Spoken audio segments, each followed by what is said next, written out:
According to the Newton's law of gravitation, the gravitation force between a body of mass m and the earth is given by।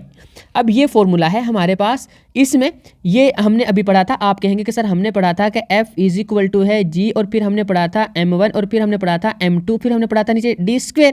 तो ये वही है basically. G इधर यहाँ, ये m एक body का मैस है, और ये me यानी कि एक मैस तो हो गया ये वाला किसी भी बॉडी का, इसको हमने m रख लिया, और जो अर्थ का मैस है वो हमने me रख लिया, ठीक है। और नीचे r d, और जो उस d जो है बेसिकली, अब वो जो कोई बॉडी होगी वो तो अर्थ की सरफेस पे होगी ना, तो हमने यहाँ पे r अर्थ के सेंटर से यहाँ तक कंपेयर कर लिया, ये r है, तो हमने d की जगह पर r रख लिया, r से d को रिप्लेस कर दिया। वो डिस्टेंस था दो बॉडी के दरमियान। यहाँ पे दो बॉडी कौन कौन सी है, एक अर्थ है, एक ये वाली m बॉडी पड़ी हुई है, तो इनके दरमियान डिस्टेंस r है, तो हमने उसको r से रिप्लेस कर दिया है, तो नीचे आ गया r का स्क्वायर, तो यहाँ पे आ जाएगा r का स्क्वायर। तो ये यही फॉर्मूला है, इसकी थोड़ी सी शक्ल चेंज हो गई है, ठीक है बच्चों।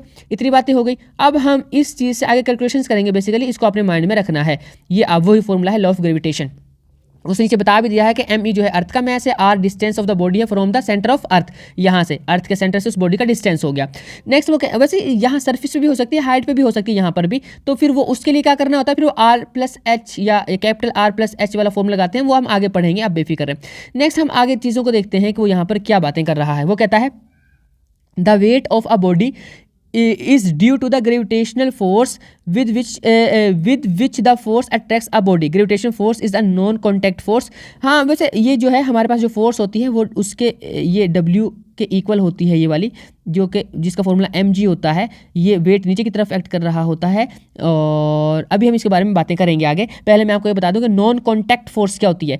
बेसिकली ना दो तरह की फोर्स होती है इस कॉन्सेप्ट में। वैसे तो फोर्स बहुत तरह की होती हैं, पर यहाँ पर दो तरह की हैं, एक वो जो नॉन कॉन्टैक्ट फोर्स है और एक वो जो कॉन्टैक्ट फोर्स है। तो नॉन कॉन्टैक्ट में दो बॉडी का आपस में टच होना या कॉन्टैक्ट में रहना ज़रूरी नहीं होता है, दूर रहकर भी वो बॉडी एक दूसरे के ऊपर फोर्स लगा सकती हैं। जैसे इलेक्ट्रिकल भी होती है, इलेक्ट्रिक फील्ड जिसके अंदर फील्ड होता है, इनके लिए फील्ड होना ज़रूरी है। और मैग्नेटिक फील्ड भी होती है ना, तो मैग्नेट भी, यानी कि एक मैग्नेट यहाँ पे अगर m पड़ा हुआ है एक मैग्नेट, और इधर भी एक m पड़ा हुआ है मैग्नेट, ये एक दूसरे को टच किए बगैर भी रिपेल या अट्रैक्ट कर देते हैं। आपने देखा है सेम काम जो है ना इलेक्ट्रिकल फोर्स के साथ भी हो रहा होता है, मैग्नेटिक फोर्स के साथ भी हो रहा होता है, और ग्रेविटेशन वाली फोर्स के साथ भी हो रहा होता है। तो तीनों की तीनों फोर्स हैं नॉन कॉन्टैक्ट फोर्स। आपने याद रखना है कौन कौन सी, इलेक्ट्रिकल फोर्स, मैग्नेटिक फोर्स, और तीसरी ग्रेविटेशन फोर्स। और कुछ कॉन्टैक्ट फोर्स होती हैं, जैसे कि आपको पता है कि जब तक दो बॉडी आपस में कॉन्टैक्ट में नहीं आएंगी तो फ्रिक्शन की फोर्स नहीं अमल करेगी। फ्रिक्शन कौन सी फोर्स है, कॉन्टैक्ट फोर्स।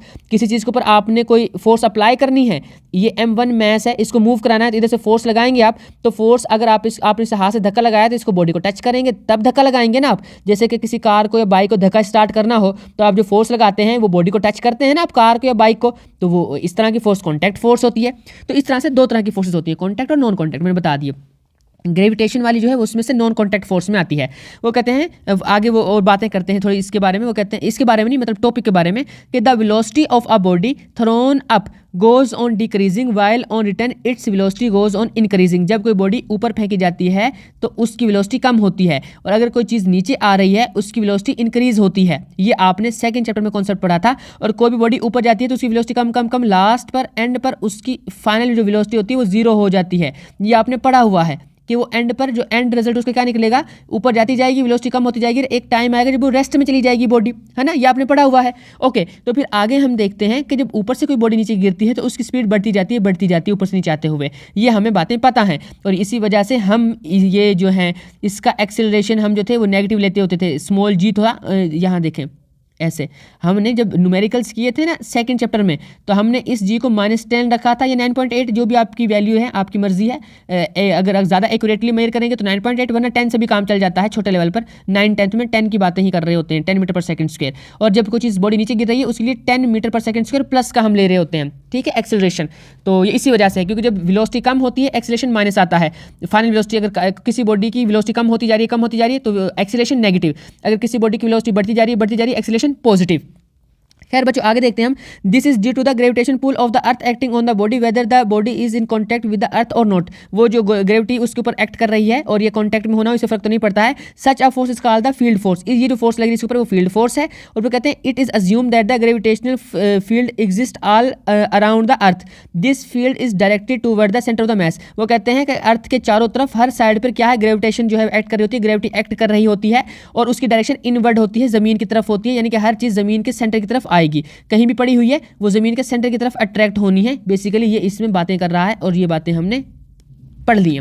नेक्स्ट वो कहते हैं the gravitation field becomes weaker and weaker as we go further and further away from the earth. जैसे हम इस अर्थ से लेट कर लेते हैं, ऊपर जा रहे हैं हम अर्थ से दूर जाते जा रहे हैं तो ग्रेविटी कम कम कम कम होती जाएगी। जैसे यहाँ पे अर्थ की सरफेस पे तो 10 है, ऊपर कहीं गए हम तो 8 हो गई, और बहुत ऊपर गए हम 6 हो गई, और ऊपर गए 4 हो गई, उस ऊपर 2 हो गई, 1 हो गई, एक जगह आई जहाँ से स्पेस शुरू हो गया वहाँ पे 0 हो गई। तो इस तरह से ग्रेविटी होती है। उसके बाद वो कहते हैं द ग्रेविटेशन, आगे उसका जो है एक कैलकुलेशंस की है, मैं बताता हूँ क्या है, ग्रेविटी के बारे में बात कर रहा है। आगे वो कहता है कि द फील्ड हो गया, वो कहते हैं the gravitation force per unit mass, एक यूनिट मैस के ऊपर जो ग्रेविटेशन फोर्स लगती है उसको हम कहते हैं gravitational field strength of the earth, क्योंकि अर्थ की वजह से लग रही है। और at any place its value is equal to the value of g at that point. और ये जो ग्रेविटेशनल फील्ड स्ट्रेंथ है वो जिस भी पॉइंट पे मेजर करोगे वो इक्वल आएगा स्मॉल जी के ग्रेविटी के। Near the surface of the earth the gravitational field strength, यानी कि ये या स्मॉल जी दोनों बातें एक ही हैं, उसकी वैल्यू लेते हैं हम 10 न्यूटन पर केजी। यहाँ पे उसने इसकी यूनिट यूज़ करके आपने बताया है। और आप अगर ग्रेविटी है एक्सेलरेशन है तो आप उसको क्या कह रहे होते हो, अगर एक्सेलरेशन की बात करते हैं तो वो मीटर पर सेकंड के यूनिट आते हैं, पर ये क्या है, ये फील्ड स्ट्रेंथ है, ग्रेविटेशनल फील्ड स्ट्रेंथ। और अर्थ की सरफेस में वो कितनी होती है, इतनी, तो इसकी वैल्यू बराबर होती है, यूनिट आपने देख लिया है कि इसके क्या होता है न्यूटन पर केजी, और उसका क्या होता है मीटर पर सेकंड। आप इसको कन्वर्ट करेंगे तो ये इक्वल आ जाएंगे, या कैलकुलेशन आपकी नहीं है बेसिकली, आप समझ लें कि बस ये चीज़ और जो ग्रेविटी है वो हमारे टॉपिक में इसमें हमारी इस लेवल पर दोनों एक ही बात है।